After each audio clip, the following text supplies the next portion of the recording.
Hello, everyone. I'm going to have to... Oops. Okay, that's better. I'm probably the shortest person here. Thank you very much for having me. It's a real pleasure. I'm looking forward immensely to the next 2 days. And I think that I'd actually better stop the small talk and get on with the talk because I know we're running a little over time. I will speed through this talk and I might skip some slides. If I do skip some, then we can go back to them in one or both of my workshops tomorrow. Okay, so I'm talking about this notion of the body. It's a very new interdisciplinary area. Really, it's only come about in the last 25 to 30 years. And my focus is contemporary social science. I will talk a little bit about some other disciplines, but not much. Okay. Oops. No. What have I done? And that one. Okay. Good. Oops. All right, so today we've got the body in contemporary social science. Tomorrow I'll be linking some of the ideas that I'm talking about today to another relatively new social sciences set of methods broadly called the visual turn. And then later on I'll be linking all of them to my own specialty subject, which is cosmetic surgery.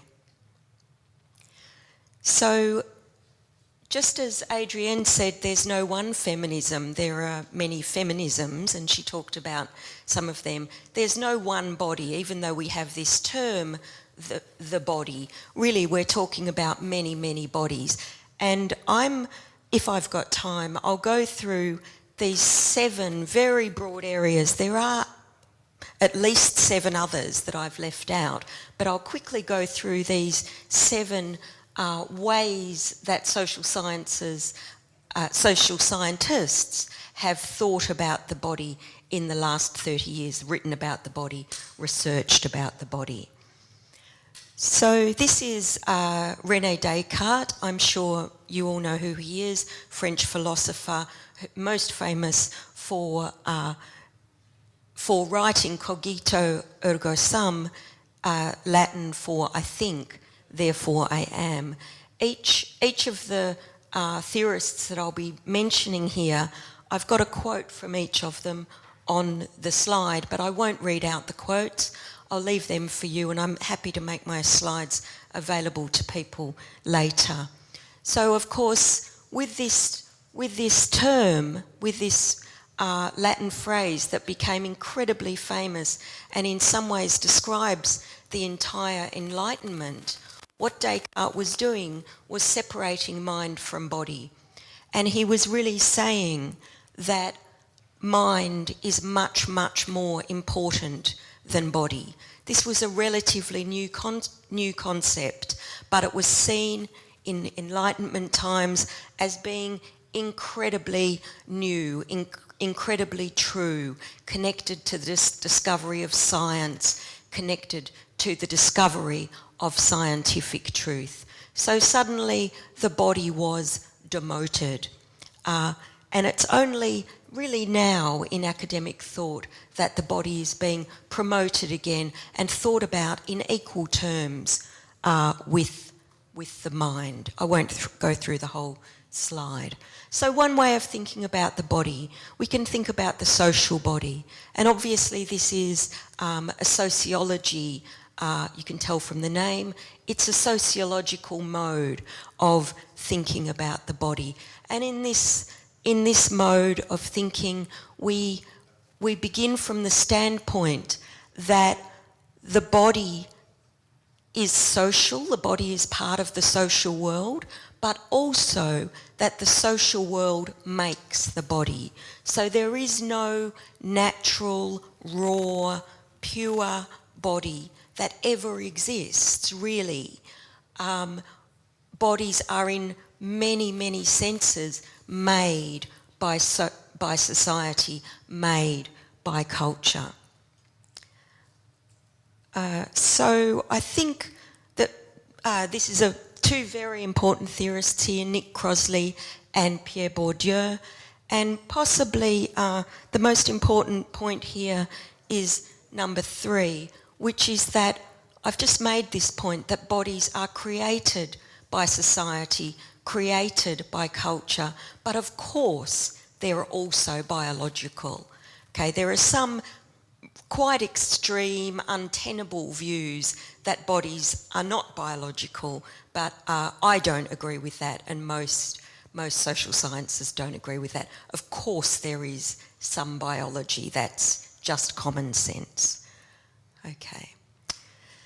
The sensing body. So this way of thinking about bodies in terms of the senses is very, very interesting, and it's got its heart really in a fascinating book by another French philosopher called Maurice Merleau-Ponty, who wrote The Phenomenology of Perception in 1945.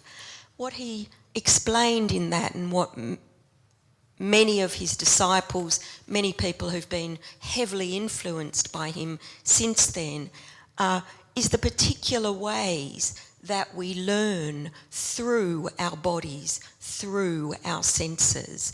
Maurice Merleau-Ponty really points out that without a body, we are absolutely nothing. So Rene Descartes' idea that the body is just a sort of an envelope, a temporary envelope for the mind, is completely tipped upside down by Maurice Merleau-Ponty, who says that without a body there can be no mind, and our mind changes because of the ways that our bodies sense, because of our experiences through our sensoria at all periods of our lives. The docile body, this is a term that comes from Michel Foucault, who Adrienne also, oh no, was it Mike? Adrienne mentioned Michel Foucault as well. A lot of French theorists here, because they really did it the best in the 70s and 80s. So Foucault, one of his most famous books, Discipline and Punish, The Birth of the Prison, what he examines in that book is modes of discipline, not necessarily in the sense of punishment, but discipline in the sense that we all need to act in certain ways in order for our societies to be productive. So, for example, traffic lights. Traffic lights are actually a form of discipline. They're not a form of discipline like, you know, getting detention at school or getting in trouble from the police. But Foucault would explain that they're a form of discipline that's very, very productive. And they are absolutely a form of discipline done to our bodies. We have to stop at traffic lights. So it's that sort of, I've given you a very, very benign example there.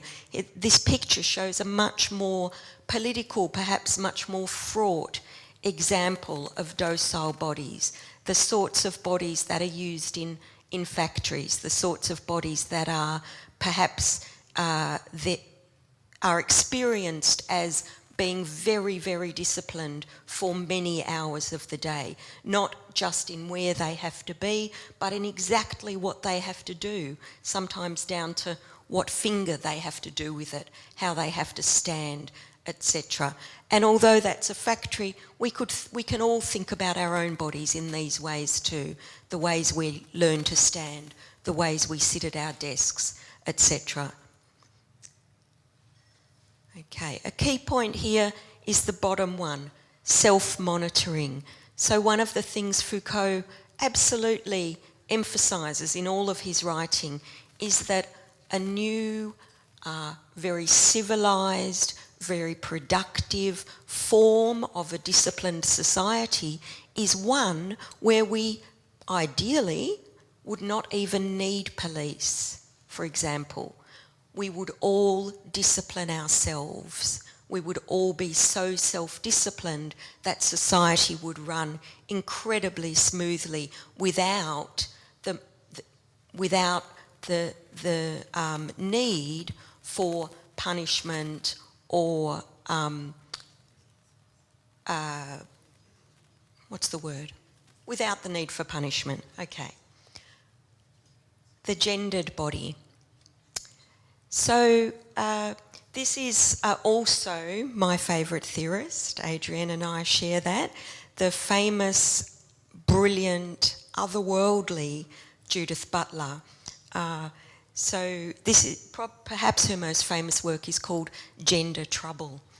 And what she talks about in that book is this phrase performative gender, or the performance of gender. And often people misinterpret this phrase and they see it as gender being a kind of costume or a coat that you can take on or put off. What will I be this morning? Will I be a man or a woman? Let me decide. If I'm going to be a man, there are certain mannerisms I'll adopt, certain clothing I'll wear, and that's my choice. That's not what Judith Butler is saying at all. That is not what she means by gender performativity.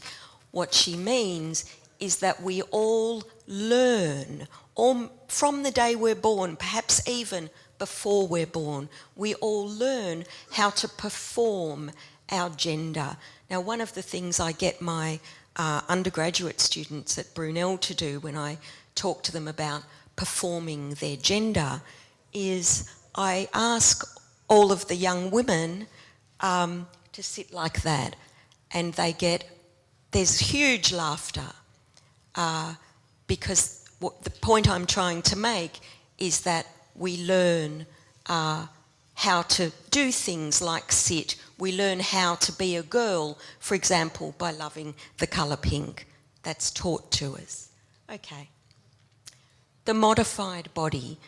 This is a relatively new way of thinking about bodies, and we could think about it just in relation to things like cosmetic surgery or tattooing or hairdressing, but we can also think about it in terms of lots of much older things to do with modified bodies that we might especially see in the kinds of cultures that some anthropologists study. I'm going to rush through this one because we'll talk about this more in the cosmetic surgery talk tomorrow. But just look at the picture. When we think about a marked or a modified, or in some senses even a quite radically changed body, it doesn't have to be a body that's had dramatic cosmetic surgery. It could just be a body like my little nephew's body that's had quite intense orthodontic work done. The cyborg body.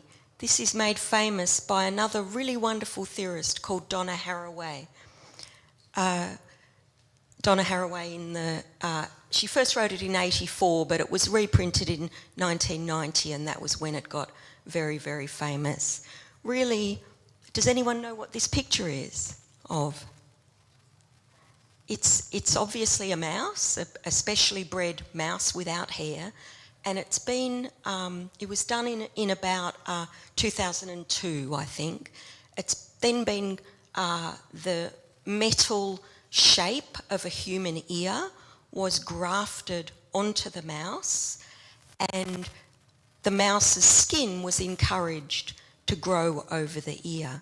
Now, this wasn't some monstrous piece of science for its own sake. This was actually to give a little boy who'd been born without ears, this was actually to give him ears. So the mouse was euthanised and the ear was transplanted to the boy. Now that's a very, very dramatic example of both a cyborg creature, but that by definition is a mixture of organic and manufactured elements. But also, of course, then the little boy became a cyborg. Not like Arnold Schwarzenegger in The Terminator, nothing as dramatic as that, but still a cyborg, a mixture of organic and manufactured parts. So that is another fascinating way to think about our own bodies. These are dramatic examples, but Donna Haraway would say to you, and I would say to you, we're all cyborgs. I'm a cyborg because I have to wear glasses. Yeah? Certainly those of us in the room who've had laser eye surgery, you're a bit more cyborgy than me because it's actually entered your body. Yeah? We'll talk about that more tomorrow as well. And I'm just finishing with this incredible picture by an artist called Patricia Puccinini. This was at the Venice Biennale about 5 years ago. It was a very, very looked at piece. Probably hundreds of thousands, if not millions of people in the world have looked at this piece that was on display at the Venice Biennale. Probably some of you saw it.